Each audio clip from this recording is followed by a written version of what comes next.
Hello there, and welcome back to Four Tims in a Podcast. You join us on the 3rd of January. It's about 2 hours after Celtic were defeated in the latest Glasgow Derby. They lost 3-1 at home after being 1-0 up at half-time through a Yang goal. See Celtic remain in second place on goal difference alone, level with Rangers, and as we're recording, the games are about to finish in the Premiership. It looks like it'll be 6 points behind Hearts, but not just that, we're now only 4 points ahead of 4th place Motherwell and 6 points I think ahead of 5th place Hibs, so fuck knows where this season's going to go, but we just wanted to get on and get a reaction out because it's not one we want to dwell on and have linger an hour before we get this episode out. We did promise it to you, so myself and Tony here now, we'll maybe have Andy or Danny join us, we'll see how it goes, but Tony, look, you were the only one that had the balls to actually predict the defeat on the episode, but I think all is off air were sort of saying that this was going to happen. Everybody I knew seemed to think we were going to get beat today, and despite a first half where pretty similar to the Dundee United game, we could have been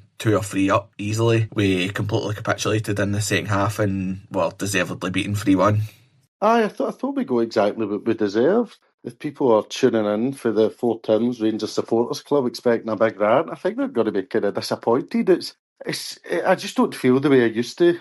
We used to lose to the Huns, you would be going fucking off your head, you'd be screaming at the telly, but that's just not really the way I'm on now, and I think I've made that clear over the last few episodes. I wasn't jumping for joy when we scored. It's just maybe apathy's kind of set in. I think, I mean, here's my kind of overall take. The first half was good, but when you've got the likes of Johnny Kenny, who's a poor player, you're not going to get the chances finished, and even some of the final balls for people like Yang, despite having an outstanding goal, was poor, and again, everything for me, and as per always, goes back to the board and their kind of policies and the way they handle transfers. I mean, the fact they didn't have a striker lined up for that game, I find it very believable, but it's baffling. It doesn't really make any sense. Like, surely this would have been an easy win for them to get a striker in and give Nancy a bit of help. Because I thought the first half we played good stuff. You can't really deny that. We should have been out of sight. But I don't know what happens to us in the second half. I don't know what he says at half time. But then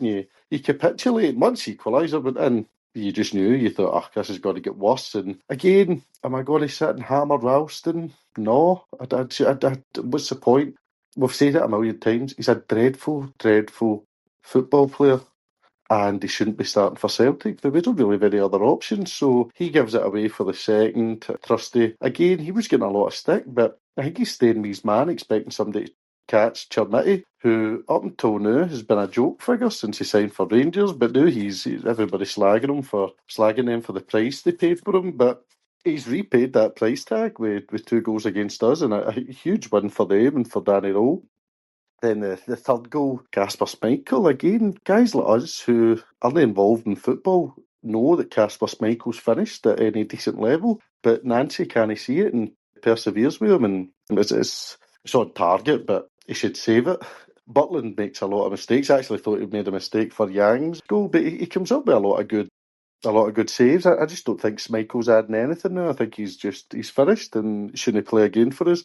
But I think, look, this is the other thing I was going to say, and you need to bear with me. I think Rangers done the Celtic fans a favour the day, because you then got to absorb Rangers having a party at Celtic Park, and that was a production brought to you by Dermot Desmond, Michael Nicholson, and Chris Mackay, and Lawwell, even though he's now left, and the rest of the board. You get the full boona, them singing Big Jock New, the Billy Boys, the Bouncy, Wilfried Nancy, and the IRA, like the full fucking piss take. But the way I'm listening to that, I'm not sitting there furious or anything like that. I'm going, there's people in that stadium in the Celtic end that deserve this, and that's my genuine thought. If you're one of the people who have defended this board at every turn, it's hard for me to kind of feel sorry for you. I kind of look at it and go, well, you advocated for this. You didn't want change. You wanted this board to remain, and that's what you get.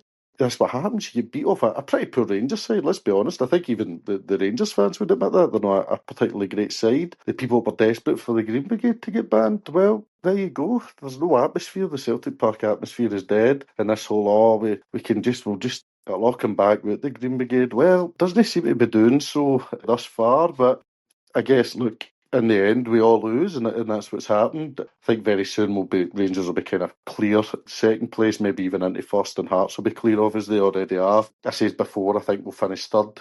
I could be wrong there. We could finish lower because there's just nothing there. Just a really, really poor team. The fans detest the manager, I would say. I think the fans hate the manager. I don't. I feel a bit sorry for him, to be honest. He's just in the wrong movie. For me, he needs removed, but I think he's playing a good part for the board, where a lot of people, when they message me, seem to go for him first, and I think to myself, nah, you're missing you're missing the point. It should be Mackay, Nicholson and Desmond that are the first to get it. Nancy was brought in by them. I think about and that's the thing as well. I kind of said before, one club will decide if the Celtic fans want change, and it's Rangers, and there you go. Rangers beat you, and fans are at the front door right after the game. I don't think that's happened this season after a game, so the anger's now built up so drastically. I think this is the opportunity for the collective now. If you want change, I think it needs to be, look, we're not going back. Call for a boycott. And I think that's what we're going to need to do. We're going to need to just pull away. Again, easy for me to say because I've been doing it for months. But I think that's going to need to be the next step. We go, nah, we're not going to watch this. Don't get me wrong, there'll be people who probably weren't ever planning to boycott, but next Saturday, for example, we're all going out for a pint. I'm actually in Glasgow, and everybody going, oh, it's brilliant. That's an excuse not to go to the game. That's the kind of attitude towards Celtic. And I think people start doing that. They'll start looking for other things to do as opposed to watching us. But I genuinely, I just think that's what we deserve. I think the board deserved that. I think they deserved 2,500 Huns rubbing their face in it and singing "Keep the Board." There was a part of me that was kind of, I thought, well, this is your fault. This is all on you. I seen them getting a lot of stick by fans near them, which was good to see. I think somebody threw a scarf at one of them. Again, obviously, if you're going to protest, do it peacefully, yada yada yada, all that shit. But I think they're so hated now by the majority of the fans, and I think they've probably finally realised it. I'm sure Dermot Desmond and his wee boy are probably sitting there going, how's this happened? I thought it was just the Green Brigade. I wonder if they've woke up. Yeah, I see, to be fair, I wonder if they even watched the game. I doubt they really care, to be honest, probably playing golf somewhere. But it's not really a kind of, it's not as if anybody's going to turn around and go, we told you so. Like, loads of people seen this coming a mile away, and then it's obviously culminated in exactly the thing that people care about the most, which is Rangers winning at Celtic Park. But it'll be interesting to see how it all plays out. I don't think they'll sack Nancy. I think he's a good shield. I think they'll use him the way they kind of use Neil Lennon, where Lennon got a lot of the stick as opposed to them. And we were part of that. And in hindsight, I think I've said this before, maybe that was a mistake. It should just have been all on the board. Because Nancy, you wouldn't expect Nancy to resign 8 games in. He thinks he's seen good things. And to be fair, there was good things in the first half. But it's never going to work. Like, nobody's coming back for 6 losses in 8 games. That's just not happening, especially at Celtic. I mean, the guy's setting quite incredible kind of diabolical records. When away fans are chanting your manager's name, like, I remember we sang, who did we sing for? Did we sing for Clement? Maybe, I think there was fans singing for Barry Ferguson when he was doing poorly as well at Rangers. I remember some of your fans shouting for Andy Halliday. Like, that's usually when you know you're finished.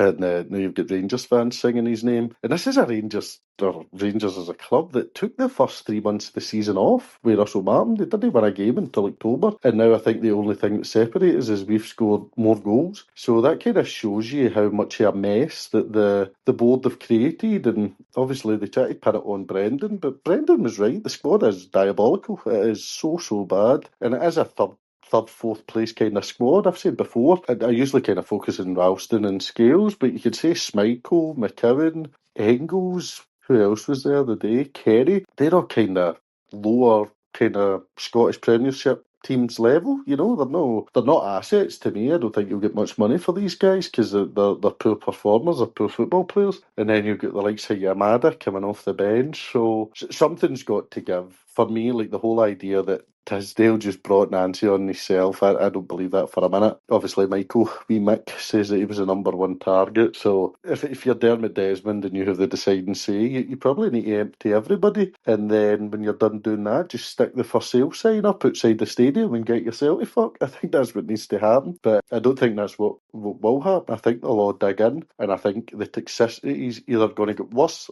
or the apathy is just going to fully set in and nobody's going to go back. I think they just boycotting is probably the better route because the way it's gone, eventually somebody's going to try and attack a board member. I genuinely think that's on the cards. And that isn't what you want at all. And I've said it before, you would hate the idea of somebody doing jail time for these cunts. So I think the boycott's the better route to go down as opposed to kind of waiting at the stadium because they'll just try and make it out like they'll twist it, and as I said before, and phone Hugh Keevans, my Celtic hell, I'm a multi-millionaire due to these horrible bastards that called me bad names outside the stadium. So I think that probably needs to be the route they go down, is just the collective call for a boycott. I think they'll be well supported, and I think Nancy's going to be a very important manager for us. I think he's going to be that bad that he could bring the house down.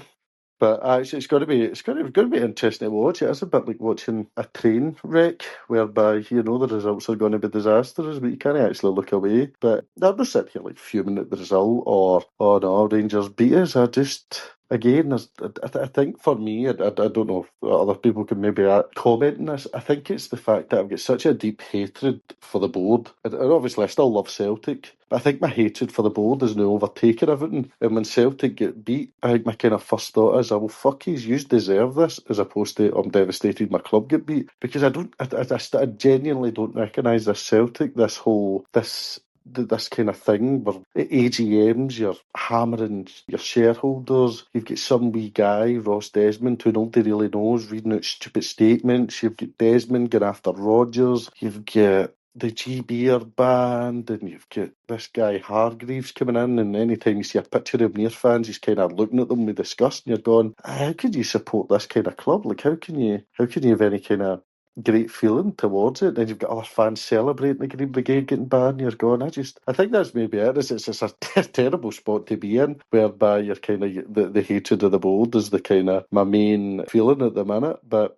I guess it does. So I don't lose sleep at night because Celtic have got beat. I've fully accepted that this season's a write-off. I've fully accepted that the next few seasons are going to be extremely difficult. I think, as I've said before, it's ironic that people keep giving it that, oh, remember the 90s? I think you could get like a 90s style kind of league position finish here, like a third, fourth or fifth. So for all the people who are saying, remember the 90s, it might just be about to get taken back to them by this board. But I think by the time people finally got to grips with it, which is probably, I think a lot of people would have turned today, it's too late. I mean, the only alternative they have is maybe they just say to Nancy, look, we're going to spend 30 million here, going to get you some right top quality players that we've scouted and stuff like that. But again, first signing in, and it's a guy that's not played for 6 months for Bournemouth on loan, and you're going, Jesus, that's what you've come up with after the absolute chaos of the last window and the kind of the impact of that. You've come up with a loan for a guy that isn't a kicker about Bournemouth. So like, it's hard not to laugh. Like, some of it is genuinely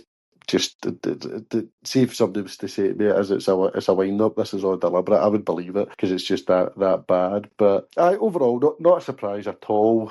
I think.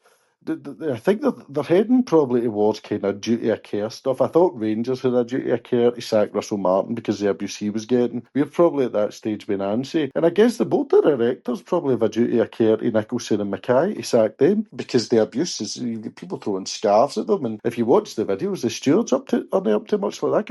Could have been a lot worse. People could have thrown it in there, and the stewards are nowhere near it. So I think you could be looking at a kind of duty of care where the board go, look, we need to remove you because this is getting extremely toxic. Now, I couldn't give a fuck what happens to Nicholson or Mackay. I noticed Mackay wasn't taking any pictures of fans a day or trying to antagonise them. Probably get a wee bit of a fright. So, look, I think the people in charge now have a duty of care to a lot of people, Nancy, Nicholson and Mackay, to remove them, because this is only going to get worse, because there's nothing in that squad that makes me think, oh, we're going to get better soon. Like, the good players, Johnson, Vickers, Jota, even any actual Osmond to look good, they're out for a long time, and the games are coming thick and fast. We're about Tynecastle soon. So I think big decisions are going to need to be made, but I think they'll be made. I think you might see Tisdale get sacked or Nancy get sacked, but nothing. I don't see them as that important. But for somebody that wasn't going to rant and rave, I think it was 15 minutes. I mean, kind of going through the same stuff I've been saying since July. I mean, but I think half the people listening in probably are the Celtic fans, so probably a few Union Jacks again in the the YouTube comments. But look, that's fair enough. When Rangers have been bad, which has been the last, 13 years, I have tuned into the odd Rangers rabble, I will concede. So I think it's only fair that happens, where people tune in and get a laugh. So, but I guess the maddest part is, we are in turmoil, the fans are at the door, and we're still ahead of Rangers, and we're only 6 behind Hearts. I'm assuming they've beat Livy. So you could still win the league. This is like a positive twist, which I wasn't expecting to say, but you could still win it. I mean, if you go out and sign some good players and just says, right, no, what, we're releasing a statement, we're all getting behind Nancy, we're spent all this money, let's go full pelt. You maybe get some buy-in, but they're just so clueless. It's incredible. Aye, Dundee United next, woohoo. Aye, one to look forward to, as you say, because we won't be there, so it's probably the most enjoyable game we'll see in a while. And aye, Hearts have beat Livingston 1-0, so they're 6 clear. I think I made an error at the start when I says that Motherwell were 4 behind and Hibs were 6. It's actually 2 behind for Motherwell and 4 for Hibs, so closer than I thought, although we do have a game in hand, and look, Celtic are just winning so many games we can put 8 points in the bag already. But no, it's fucking terrible. I thought we were going to get away with it today. That first half, I thought, right, all my belief today was based on how shite Rangers are. I says it on here the other day that it was 2 really poor teams, and I thought we would have maybe built on it. I think the problem is if we're not scoring 2 or 3 goals by half time, we're just capitulating in the second half. It seems pretty unreal that it keeps happening like this. Obviously, Yang, I think you says it in our chat just before it, the game was missing was a bit of quality, and then Yang scores one of the greatest Celtic goals that you'll see against Rangers, and it's going to be forgotten because of what happened after that is consigned to history with great goals like Gary Hooper at Ibrox when we lost 4-2. Like, it's one of the goals that you'll not be able to enjoy looking back because you'll just remember what happened. I think I seen it was 2010 was the last time that we lost a league game that we were winning at home at half time, so it's really unsustainable is what I keep calling it about Nancy. But the team, they are so to blame. I seen, obviously we are reacting a couple of hours after it, I've seen the players come out about an hour ago, and I know they usually stop and sign autographs and get photos. Obviously there was a big crowd outside, and they very much get told what people thought of them, and for me that's the right way to go, because I says it on here, I think the players are getting away with murder. So if you've got people that are buying your season tickets and buying your strips, then I think you should have to hear what they think of you as well. But it was really telling. I thought that they all get sort of marched out together with the security team, and I think it is a dangerous situation. Sorry, look, we continue and always will say, don't do anything that's illegal, don't attack anybody, because it's not worth going to jail for. You'll get a ban for life for Celtic, which probably looks appealing now, but it's getting to the stage where you're not going to be surprised if probably a board member, or could be Nancy, could be fucking any players, people are just so raging with what's happened. And I think it goes back to 12 months ago where we had such a great start to the season. We were progressing in the Champions League, playing well, but Adam Ida hadn't really kicked on since he'd signed permanently, and Kyogo seemed to have chucked it as well. And about this time we were saying, right, we don't need much, let's just get a striker in and we can really have a go at this knockout phase of the Champions League. And from that moment onwards, they seemed fucking hell-bent, and this is why Nicholson and Mackay and Desmond and Lowell, and I know Lowell's not there, but he's fucking probably still in the background somewhere. They conspired to, nah, we're not going to do that. Manager wants a striker. We'll allow him to come out on the radio and say that publicly, that that's what he wants, and we'll just not give him it, and we'll see how it goes. And we played so well against Bayern, and that was really the only high point in the second half of the season. I obviously went on and won the league, had a great day at Tannadice, but it was just, you could see the squad just declining rapidly, and we lost the Scottish Cup, shouldn't have lost that. Schmeichel should have fucking retired after the League Cup final, because ever since then all he's done is cost his games. But that was also a low point. But at that point you were still saying, look, still a good nucleus of the squad, but we need to add quality for the manager. Yet again, refused to do it in the summer. And not only that, sold Adam Ida, and whatever people think of Adam Ida, he was our only really set striker at that moment. Their idea to replace him was this fucking Japanese competition winner, but it looks at who just seems terrible. He's got absolutely nothing about him. I know Danny says on here that if he scores a goal he'll get confidence. He's never going to be a Celtic player, I'm afraid, and no harm to him, but he can just see a mile out. He's no Celtic class. They got a young boy Osman from Fulham, who for whatever reason Rodgers just completely didn't want. Maybe seen it as a project player. Maybe that was a fault of Rodgers. I can maybe accept that after what we've seen. And then they thought, they two, not only did they two, are they going to do? We've got that boy Johnny Kenny, we tried to sell him at Bolton in July, but you know what? He scored a few goals in the Conference League, and clearly Europe's Europe. He'll be able to do that in the Champions League for Celtic. We'll give him a new 4-year deal as well. And know what? We'll sell Adam Ida, and there you go. You've fucking 12 months down the line, you've sold Kyogo and Ida, and replaced him with absolute garbage. And then a few days later, you sign a free agent in Kelechi Iheanacho, who does seem to have something about him, but clearly, as you could probably tell by just like checking his statistics page on transfer market or whatever, like he's had so many injuries over the last few years and barely put a run of game together, and the same thing's happening here. I think it's 2 or 3 times when he's broke down on the pitch and had to be subbed. So that's all where it stems from for me. And like, that's why today, when we've got that goal, and you've got Austin Trusty missed in a fucking simple free header at a corner, you've got Johnny Kenny, who's 2, maybe the one that he puts through Suter's leg isn't a sitter, but the one, I don't want to give him any credit, but I was watching on the way back, Chris Boyd puts it right when he says that there was the one the ball gets crossed across the box for him. He fucking tackles it. He doesn't even try and shoot it. He's not got anybody near him, and he decides to fucking slide tackle the ball rather and just look to take a touch, compose himself and finish it. He's another one, and I'm not going to fucking stick on him too much, but he's just no good enough for Celtic. He's a vanity project from people who just think we need to have Irish players. I've said it on here, it doesn't matter if you're Irish, if you're a Celtic fan, if you're from Parkhead, if you're from wherever. The quality you've got should be the only defining factor in whether you're in that Celtic team or no. And we've just got far too many passengers. Ralston, terrible. Trusty, as I say, should have scored.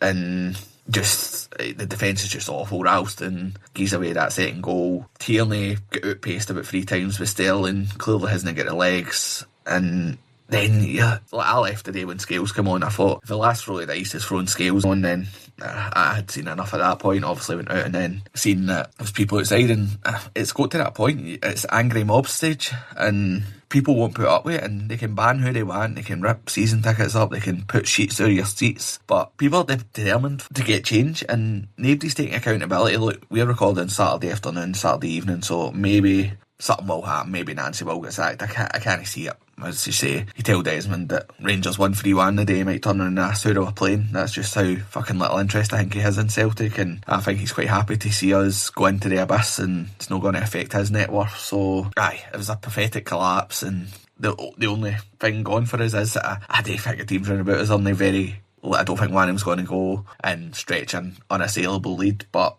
the problem is it doesn't need to be unassailable for us to get anywhere near it, because as I say, that lack of accountability is no. I can't see Nicholson saying, you know what, I'm going to go, or Mackay or whoever, or Nancy's not going to resign. As you say, he's only 6-7 weeks into a 2.5 year contract. He's not going to chuck himself under the bus, and I don't know where we go from here. You're at a point, as you say, I think people hate the manager. It's not just the what I'm replaced. I think people have a really personal dislike for him. I think we've tried to remain relatively calm and level-headed about it, and realise that he's just a sort of fall guy for the board, and everything he's doing now that people are disagreeing with, you've got to think that was questioned in an interview process, and that he's told him that's what he was going to do. So I guess it just sort of, as I say, all falls back on the board. But Andy, you've been able to join us here. I'll get your thoughts on the game and just in general the sort of scenes after it as well. Do you think it's going to achieve it, or is it just another dreary day on what is becoming a long old season?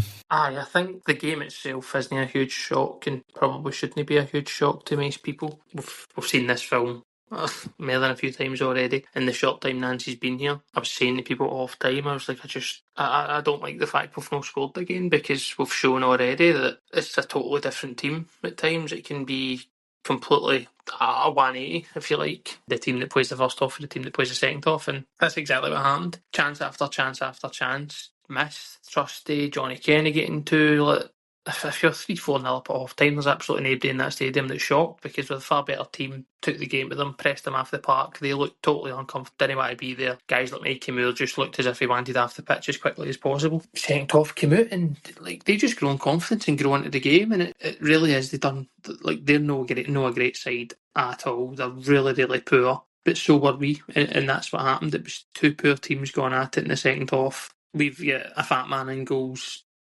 They've got a semi-competent keeper who pulled off some good saves. And therein lies a lot of the difference, to be honest. There's just too many people in our team not at it. Too many people no good enough. Darren touched on it there. When guys like Kenny, again, I'm not going to go in too heavy on Johnny Kenny, because it's not his fault. He's here until fucking summer 2029 or whenever it is. But guys like that, getting long-term deals, Ralston, another one, probably due a fucking testimonial soon, get putting in long-term deals, they're just simply not good enough. And we end up in this predicament because our recruitment isn't good enough. And that's how we end up in this situation. Aye, just a terrible, terrible second half. And ultimately undone all the good work that we've done in the first half. But the game's played there 90 minutes. It's not played there 45. We know that. We've seen that. And that's just a harsh reality reality, like, we're far from good enough, and I know people are even... we spoke about it, obviously I wasn't on here last time, but prior to that we already spoke about a lot of people's minds were made up on Nancy, and reality was that was always going to be hard to turn round. But when you go and lose a derby game like this at this moment in time, like, it's done for him. There's really no coming back for it, and I think really it's a situation whereby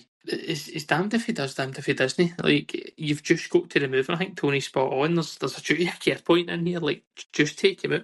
Again, the issue you've got with that is the fucking charlatans in the boardroom never want to admit they've done anything wrong. People told them they'll make an arse of it. They've made an arse of it. But they'll double down. They'll do what they've done when it was Lennon and COVID. They'll do what they do all the time. It's, nah, we're right. We're absolutely right. And Desmond said, this is of today, so we're doing it. And they'll double down on it. But the performances, it was just, it doesn't bear worth getting back over, obviously. I know it's been touched on here and there, but it was two really, really poor teams. Again, I think the only player that can come away with any credit to himself is Yang. I think he's really, to be honest, since Martin O'Neill came in, and then since, he's really been one of the only players I think whose performance levels have picked up consistently. But that was his best game I've seen him in a Celtic jersey today. I think it was him playing himself at times, and I think it's important to sort of call that out for him, because he was a guy we had fucking shipped off right into Birmingham in the motorway before we're telling him we can back up the road. We've made an arse of transfer window yet again, which seems to be a recurring theme this season. So I think it's important to sort of give Yang that credit and say that he has been really good, and again been played wide out of position. He's like a right wing back, getting up and down the park, and I thought he also made a good few tackles coming back to me.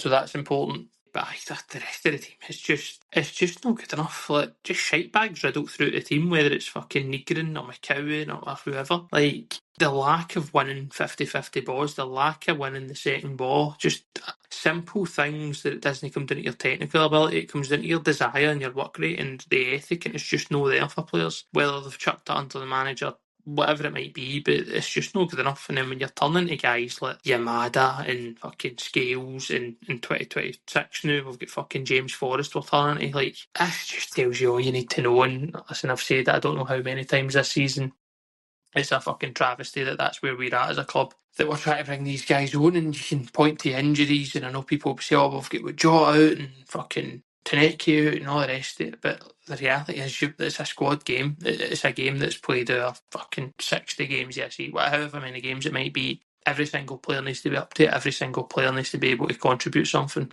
The reality is the players that we've got available at the minute aren't fit enough to do it. Some of them would struggle to get in other teams in this league, and that's just far from good enough, considering particularly the wages that we'll be paying them. Again, comes down to a recruitment point of view, not good enough. And I think it was Darren that was saying there, like, oh, we might just go and throw money at it, but the reality is, do you trust the board? Do you trust Paul Tisdale to go and sign anybody that's any fucking good?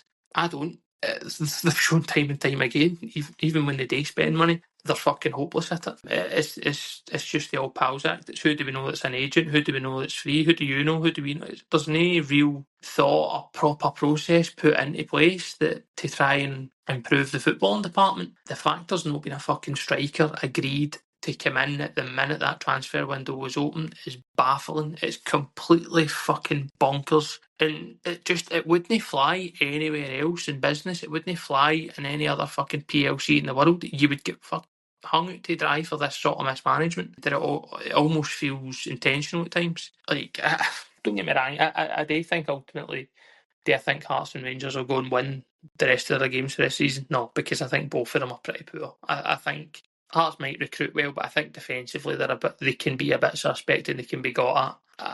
I think there's weaknesses in their team, and I just think they'll struggle at times. As you've seen in the Edinburgh Derby, in games like that, I think that'll get to them and maybe inexperience.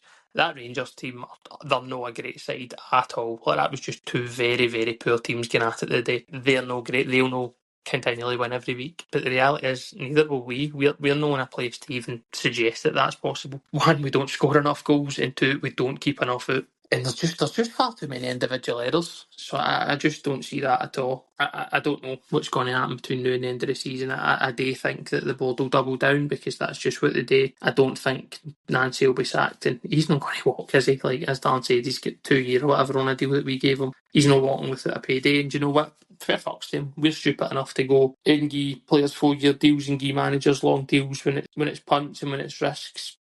They've obviously got that money in the bank. They fancy it. They can fucking do what they want. it's them that's making an arse of it, but I hope they enjoyed that, the day board members listening to Rangers fans saying keep the board, listening to that, the pelters they were taking after Rain fans and watching us get played half the part in that second off and making an arse of ourselves, because that's exactly what they deserved. It's exactly what they were told would happen. They were told they're incapable, they were told they're not good enough, they were told the standards have fell through the flare, but it's fingers in the ears, we don't care, we know better than you, go and geese your money and fuck off.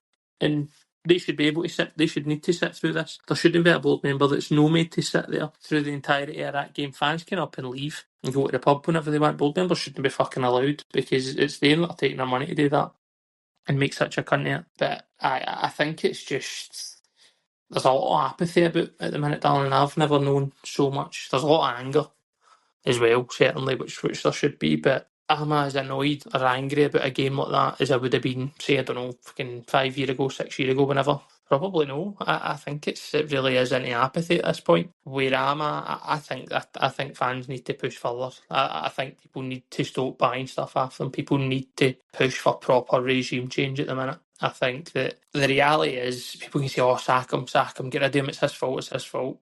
Again, do you trust the board to make the right appointment? I don't know how many times the board need to show people that they're incapable of making the correct decision. I've never seen people make the wrong decision so many fucking times consecutively in such a quick period of time. I don't back them to make the right appointment. I mean, what are you going to do? Get the begging bowl and get back to a 73-year-old man? Like, there needs to be a look to the future here. Recruitment needs to look to the future, and they're not the best people to make these decisions. People need to stop giving them the money, and I think, like Tony's right, it's got to the stage now that, listen, I mean, we're probably more radical than most in terms of removing them, and boycotts was something that we would have been more open to, but I think I hear it a lot more now, and I think people are more open to it, and I think that's what they've done. And that comes from a place of apathy, that comes from these feelings and this sort of disconnect that fans are now feeling towards the club because of the people who are in charge, and because of that sort of, the connection just isn't what it once was.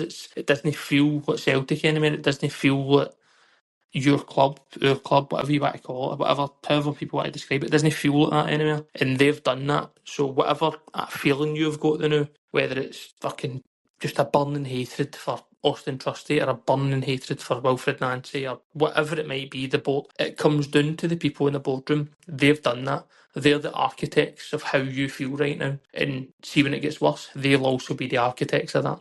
So I think people have just got to really step up and sort of, that's what's got to happen next time. I think it's more than that result. The day we seen it coming, I'm no shocked. To be fair, I thought they would win 3-0. I'm surprised we actually managed to get a goal. But again, credit to Yang. I thought he took his goal really well. But it's bigger than that now. It's bigger than just where we're at and what happens to the manager, because I think Tony's right. We're no far away from really no even like again coming into the whole finishing third in a 2-horse race shite and all the rest of it. Like, we're no that far away from that, and I think people probably just out of normality for the way it's been for so long, and maybe a bit ignorant to it, and maybe don't see it or realise just the danger of that. Like, the Champions League places are already falling away to fuck. You're going to have, like, if they get their act together, they could see themselves in the Champions League, and goodbye financial advantage, goodbye the money in the bank, goodbye all that shite that people wanted to lord over them for long enough. In the same way, Hearts, like, if you continually give these teams access to these funds and the chance to go and play in these levels of competition, or like, they're only going to improve. But before you know it, next year we'll be in another battle with two other teams, and it will only get worse. That sort of stranglehold that we have on getting into European football and playing in the sort of Premier stage is going to very quickly disappear, and people, I think, really need to realise that. But aye, darn, a bit of a shambles, to be honest. And I think it's just more important in the game. We've seen it coming. We're not surprised. But I would agree with you. I think people just need to keep the heat, like, don't get to jail for these fucking idiots. Aye, definitely. And look, we just want to get on here and get this done, so we'll not keep the listeners too much longer the last 2 years. But I'll come back to you, Tony. Just, I think me, you and Andy, and probably a lot of the listeners are pretty certain on what should happen, what is going to happen in the next sort of week or so. Are we going to see a sacrificial lamb like Nancy or Tisdale or anybody else, or are we just going to be sitting here this time next week discussing how Well, no surprise that Dundee United have got a 2 each draw at Celtic Park. I don't think it will happen. That seems to be the way of the Celtic board. Like, Nicholson is a very weak man. We know that he's not a leader. He's a weak little guy who isn't able to make any real statement or anything. He's not able to face the fans. He's never spoke at the AGM as far as I'm aware. He's a coward. So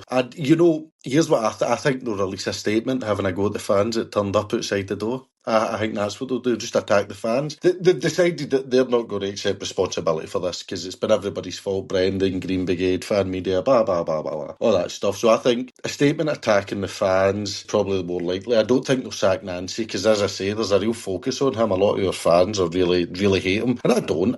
Again, I don't mean this as an insult to him. I just see him as totally irrelevant. It wouldn't matter to me who the manager is. I think Martin O'Neill would have eventually struggled with this heap of shite. So I don't think they'll sack him. Because then again, if you sack a guy after a month, what manager's looking at Celtic and going, fuck, I'd love to go there. CEO's a prick, the CFO's a prick, Desmond's a prick, his son's a prick, the board are useless, and the fans are going after Heed, and they've sacked a guy after 8 games. Where do I sign? So I don't think they'll do that. I think he'll just limp on. I might actually predict a win for Dundee United. I think they're poor, and I think we could get a win. I think it'll be a very low attended game, and I hope it is. I hope there's not a fucking being there, but obviously there will be. Look, people are well entitled to go. They've paid their money, whatever. I don't think Nicholson and Mackay will go because they've already. Desmond's son made a rod for his own back. He says we're lucky to have Michael Nicholson. I'll keep repeating that every podcast. He says we're lucky, so you can't sack a guy if you're lucky to have him. That would show that you're talking absolute nonsense, Ross. So they're in that kind of position. But or they'll go down the route, I'm resigning because, I don't know, somebody called me an asshole online or I've been threatened, it'll be, as I say, just watch out. I'm telling you, watch out for the article at some point in 2026, Mackay or Nicholson, my Celtic hell, how I only get paid lots of money to take a bit of abuse because I'm shite at my job. Something like that's coming. So I don't think, really what they should do is release a statement and say, look, Michael and Chris are resigning. They apologise for how garbage they are at their jobs. And Dermot Desmond's selling his shares because he apologises for being a dickhead. So, but that look, I think genuinely the only statement we'll get is maybe having a go at the fans, something like that, to try and divide people, which sometimes work. But I think it's going to be a hard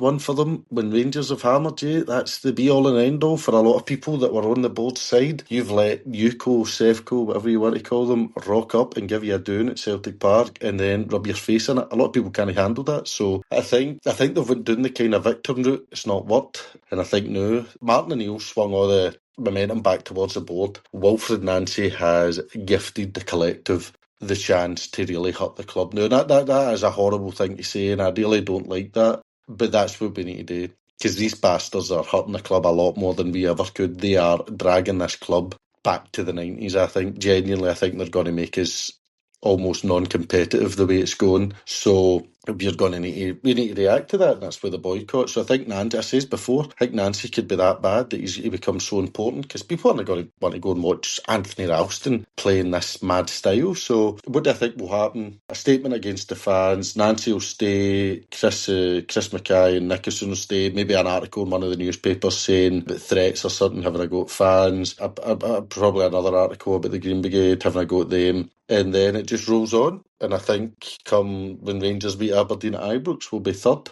And then United at home. You know what? I'll finish with positive. I think we'll win that game 4-0. Johnny Kennedy scored 2 and Yamada scored 2 based on absolutely nothing. And I'm stone cold sober as I predict that. I seen they lost to Dundee Derby. I think they're a pretty poor team, to be honest. We should have beat them. So there we go. We'll end on a positive. So I sack the board, I think, is the message, as it always has been. Do you know what? I think we might win that game as well, but I think it'll be a tight 1-0 and it'll be pathetic. I think Wilfried Nancy will still be the manager. I think we won't have signed another player, and I don't think the board will do it either. Look, even if they were to come out and say, oh, look, we know this is unsustainable, but we can't just sack our style immediately, so Michael's got to leave at the end of the season, so is Chris, but we need a process in to replace them before. That would be all it would take to fucking appease the riots that may be coming. Like, who knows? But aye, Andy, what about you? Take a quick Dundee United prediction, and will Nancy still be in the dugout? As I said, I think the board will double down and just because it would just be them admitting they've got it wrong if they need to sack him. So I think they'll keep him, and I think we'll draw 2 each. I think it'll be the same. I don't see us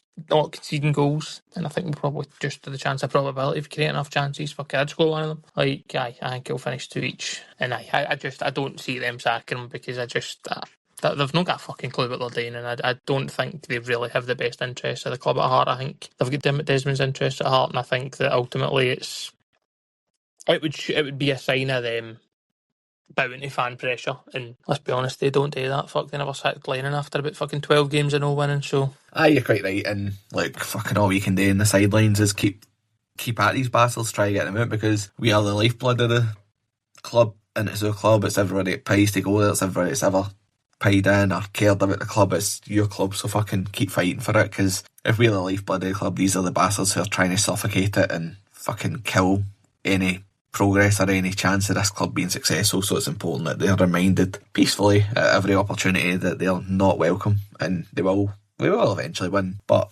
going to take time probably to get rid of these bastards. But aye, we're close to the 50-minute mark, so we're going to leave it there.